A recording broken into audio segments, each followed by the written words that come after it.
Two words popularized from the pandemic were supply and chain. How are utilities dealing with supply chain? Why is it more painful as we move to a clean energy economy?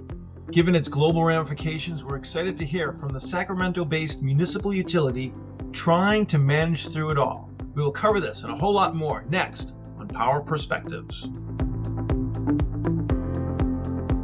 I'm Jason Price, your host, coming to you from New York City. And with me, as always, from Orlando, Florida, is Energy Essential producer and community manager Matt Chester. Matt, how high are supply challenges on the list of issues keeping the Energy Essential community buzzing these days? And what's the latest in the discussions happening around supply chain issues in clean energy transition on EnergyCentral.com? Yeah, Jason, you're right on target in suggesting that supply chain challenges, they're top of mind for the Energy Essential community. And I'd say that's especially the case as we look at the needs for the clean energy transition. With the surge in demand for renewables, energy storage solutions, the discussions I'm seeing are focused on everything from materials shortages to bottlenecks in sourcing critical components like lithium and semiconductors. So our community members are also weighing in on potential solutions, things like a more resilient and localized supply chain and new innovations like advanced recycling and alternative materials. So we're talking problems and solutions in the community, and I'm hoping today's conversation on the podcast can really add some fuel to those discussions. Thanks, Matt. Appreciate the context there. I think it's very helpful. And before we get started, we'd like to give a thanks to West Monroe, our sponsor of today's episode. And today we have, as I mentioned, the Sacramento Municipal Utility District, or SMUD, the nation's sixth largest community-owned electricity utility. And we will hear firsthand how SMUD is stepping up to meet supply chain challenges head-on. As we noted, a key component in achieving this transition lies in strategic supply chain management, especially as we face tight markets, inflation, and a host of regulatory changes. Joining us from SMUD is Laura Lewis, Chief Legal Officer and General Counsel at SMUD, who will walk us through how SMUD's supply chain strategies are playing a pivotal role in supporting their clean energy vision, ensuring both economic growth and operational stability. So without further ado, Laura Lewis, welcome to the Energy Central Power Perspectives podcast. Thank you. It's a pleasure to be here with you. Thank you, Laura, and we're thrilled to have you. So let's start with the big picture. SMUD has been aggressively working towards a clean energy future. Can you talk about how supply chain management has played a role in enabling this transition? And your title is Chief Legal and Governmental Affairs Officer at SMUD. So where do you come in when it comes to the company's supply chain focus? Absolutely. Supply chain management is such an important issue, and I'm really grateful for the opportunity to chat with you about it. It used to be when people asked me what kept me up at night, I'd have two responses: cybersecurity risk, and then, of course, being in California, wildfire risk. But in the last couple of years, a new risk has been added, and that's supply chain risk. As a community-owned utility, we have to balance reliability, affordability, and sustainability. And what this really means is having the critical equipment that we need to keep the lights on, as our customers, of course, expect, as well as being able to meet future demand as we electrify everything from cars to buildings. And as an example of the challenges that we're facing, we used to get transformers in about 10 to 20 weeks, which is pretty manageable, right? But then 2021 hit, and suddenly we're looking at lead times of up to 150 weeks. And that's almost 3 years. And the good news is that we're seeing some improvement now. We've managed to get these lead times down to about 50 weeks on average, though it still varies quite a bit. We've actually found some new suppliers who can deliver in 36 weeks, which is pretty remarkable given the current market conditions. I mentioned before the need to maintain reliability, affordability, as well as sustainability.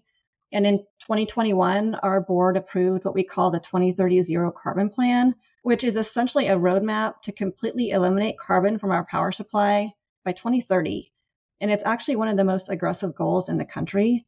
And we plan to achieve this goal without sacrificing reliability or affordability, because that's what our customers care about the most, and in a way that prioritizes environmental justice and equity.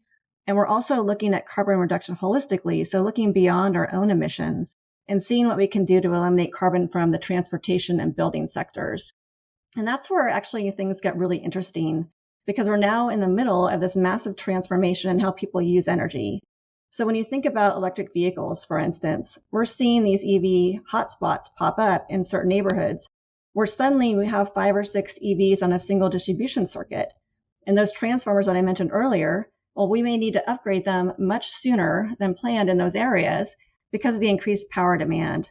And it's not just EVs. We're in this unique spot in California and Sacramento, where unlike some other regions, we're actually seeing population growth, people moving from the San Francisco Bay Area because housing prices here are still reasonable compared to where they are there. So we're seeing more residential development.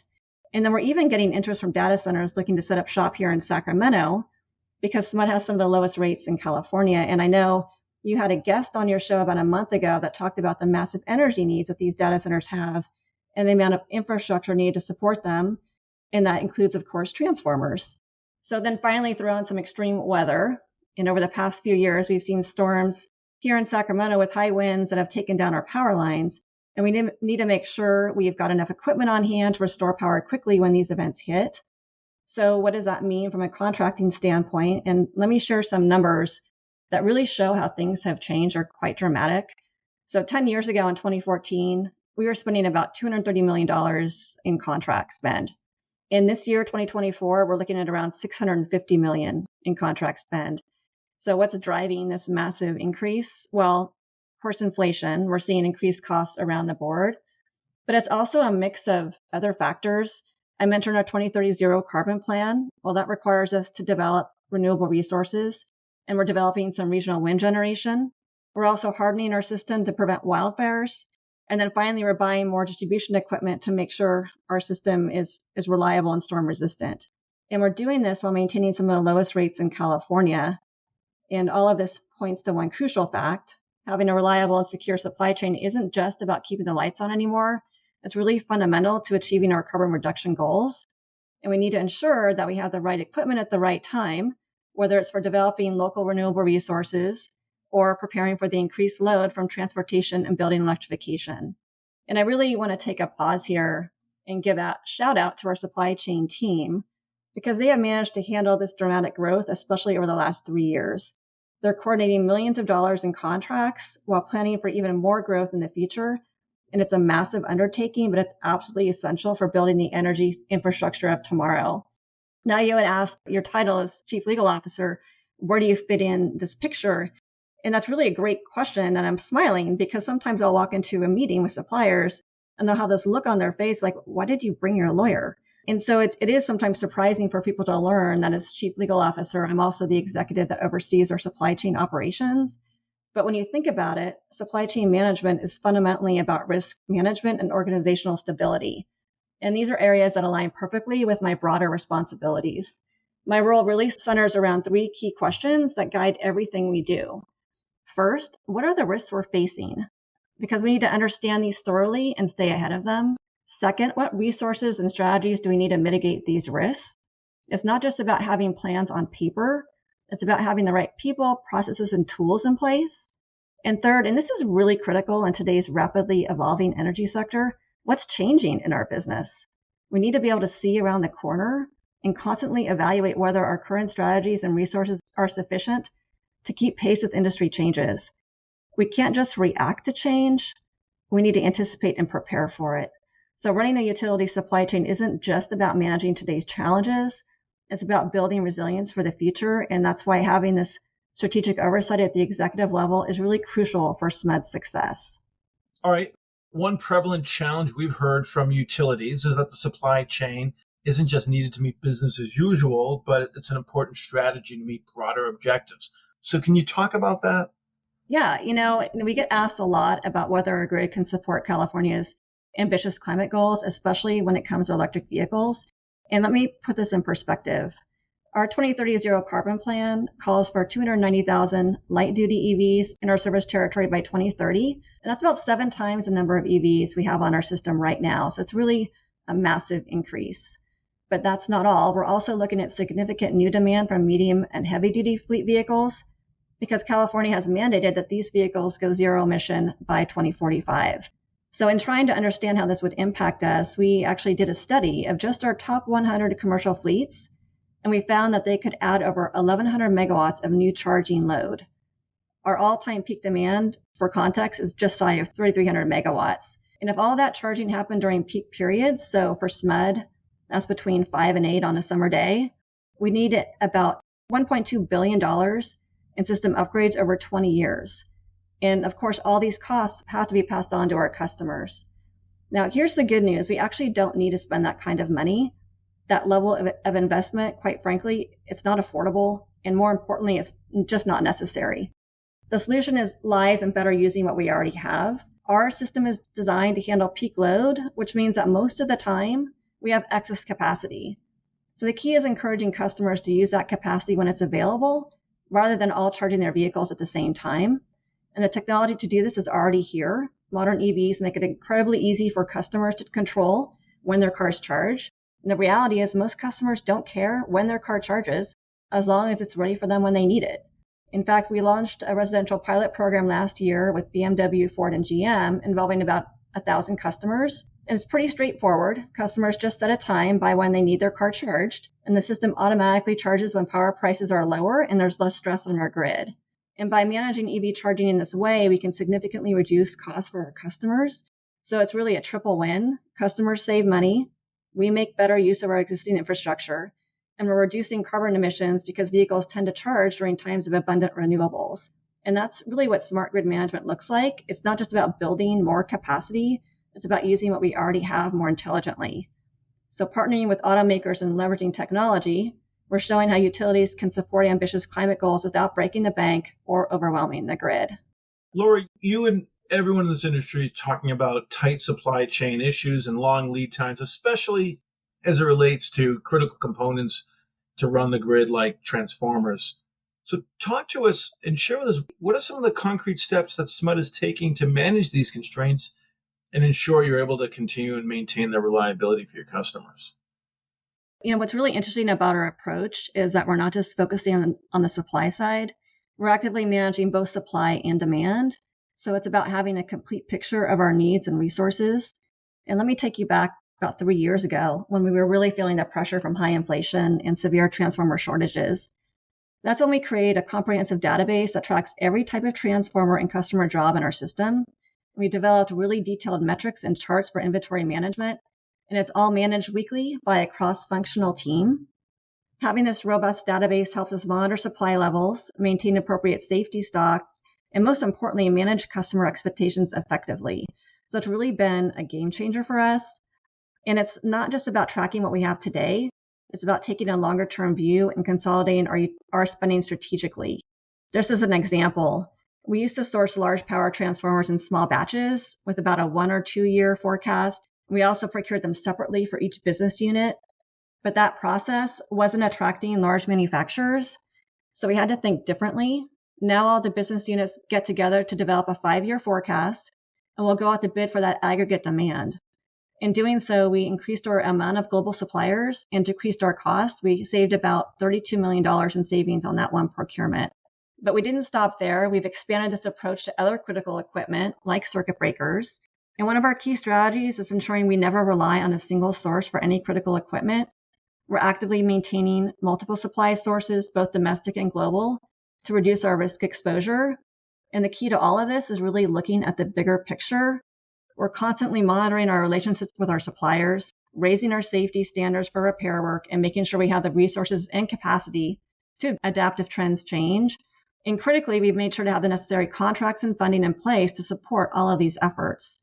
And this comprehensive approach has really helped us navigate through some challenging times, all while maintaining reliable service for our customers.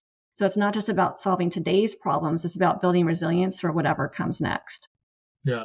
Laura, I want to ask you a question about your relationship or how you envision working with the federal government in light of the new administration that's going to be coming in. So it's really along lines of how is SMUD engaging the federal agencies of today, and what would that look like, and what do you expect in the future? And basically, what role is the federal government helping to manage some of the supply chain constraints that you face, especially as it relates to clean energy projects? Yeah, that's really a great question. And let me start with some context. The supply chain disruptions we're experiencing with distribution transformers actually began during the COVID-19 pandemic, and they're still affecting SMUD and the entire electric sector today. As I mentioned before, with building and transportation electrification on the horizon, we know our need for transformers is only going to grow. And we've been actively engaged with both the Department of Energy and Congress to address these challenges across different time horizons, immediate, medium, and long term. And so one of our key priorities has been advocating for robust funding through the Defense Production Act to boost domestic production of transformers and other critical grid components. And it's interesting, the Defense Production Act was activated in June 22, specifically to accelerate domestic production of those components. But here's the catch, we actually need federal appropriations to fund these activities. And that's why we're working closely with our congressional delegation on this. And there's another layer to this that's really important. In December 2022, the Department of Energy proposed new energy efficiency standards for transformers that would have required a higher grade of steel. And here's the kicker, the steel was only supplied by one company in the US. The proposed standards would have made our already challenging supply chain situation even more difficult, potentially increasing lead times significantly, all for less than 0.5% improvement in energy efficiency. So when we want to talk to the Department of Energy, we explain that we absolutely support energy efficiency, but the proposed standards were actually counterproductive to the administration's electrification goals because it would make it harder to secure the critical equipment necessary for electrification. And I'm happy to say we've seen some positive movement recently. Last April, the Department of Energy released its final rule on these standards, and they made some important adjustments. They reduced the percentage of transformers that need to use the high-grade steel and extended the compliance deadline from 2027 to 2029. This gives our sector the breathing room we need to ensure reliable transformer supplies. And by staying engaged with federal agencies and advocating for practical solutions, we're working to ensure we can meet both our current needs and our future clean energy goals. And you mentioned how this will change with the new administration. And I'm going to quote Yogi Berra here to say it's tough to make predictions, especially about the future. But we'll continue to have the conversation in the dialogue. It will be interesting to see whether or not the Defense Production Act gets funded so we can continue to ensure that we have a domestic supply of these transformers. As far as the efficiency standards, I haven't really given that much thought. I'm not really sure what will happen with that. But well, again, our strategy really is, regardless of the administration, to really let them know what our priorities are and ensure that the policies that come down from the federal level are supporting where we're trying to go in terms of carbon reduction. And also, obviously, reliability and affordability for our customers.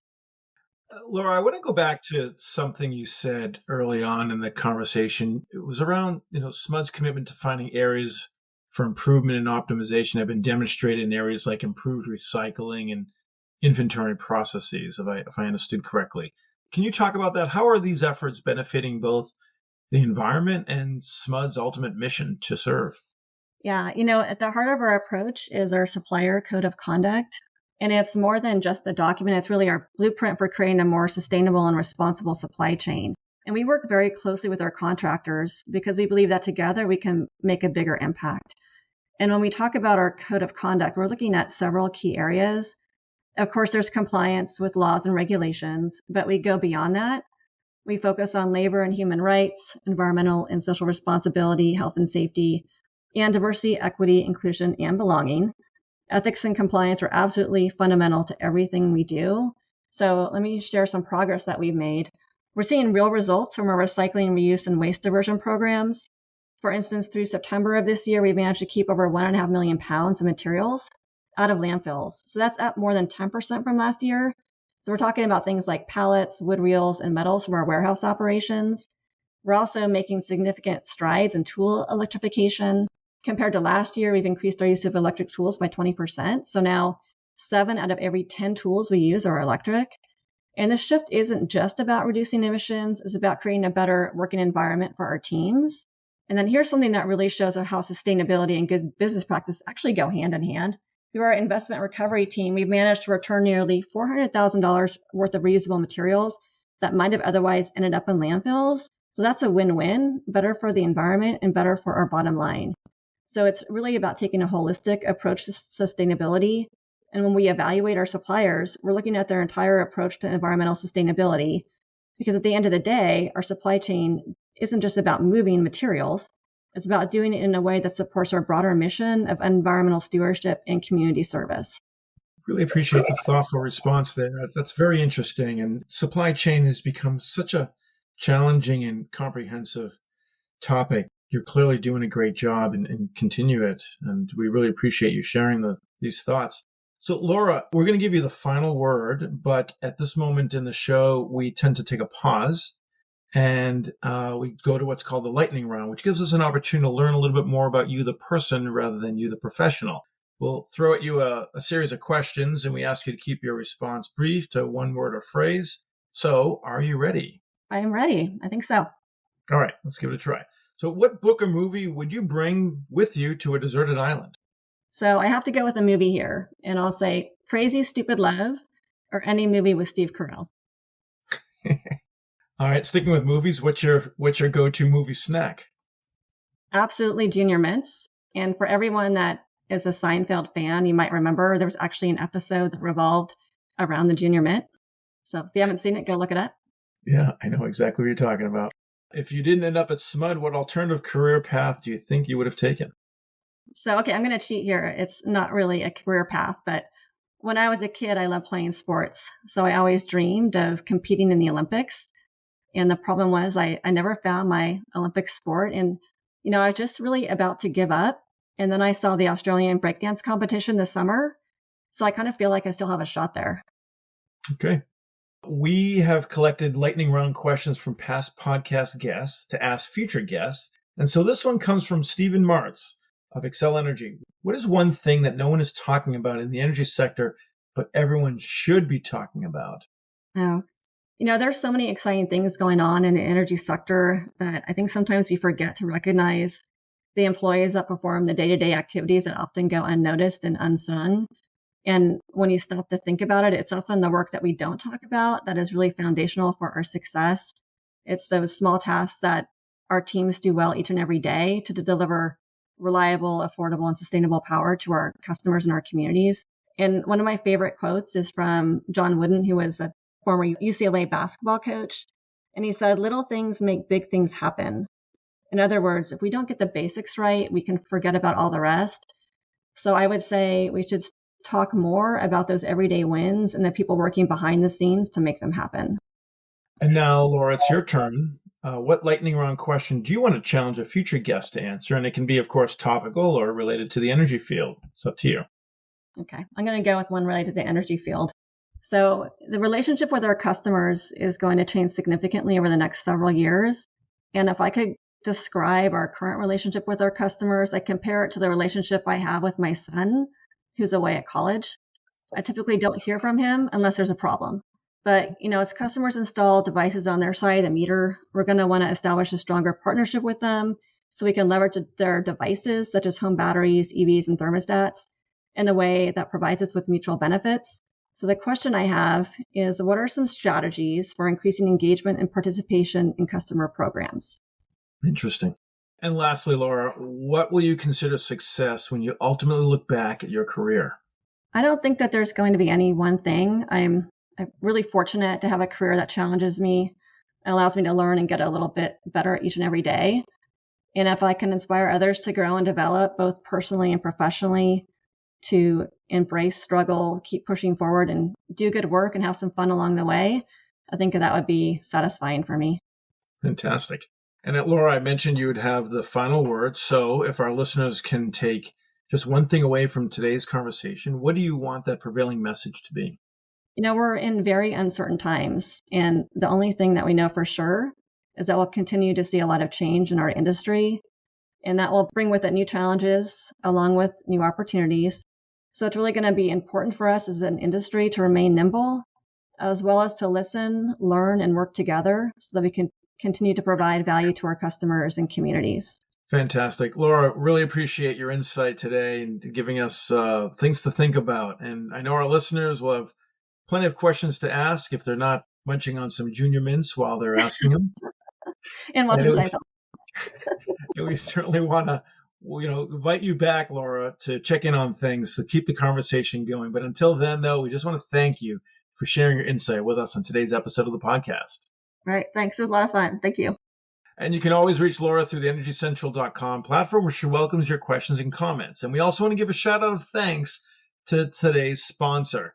thanks to West Monroe. West Monroe is a leading partner for the nation's largest electric, gas, and water utilities, working together to drive grid modernization, clean energy, and workforce transformation.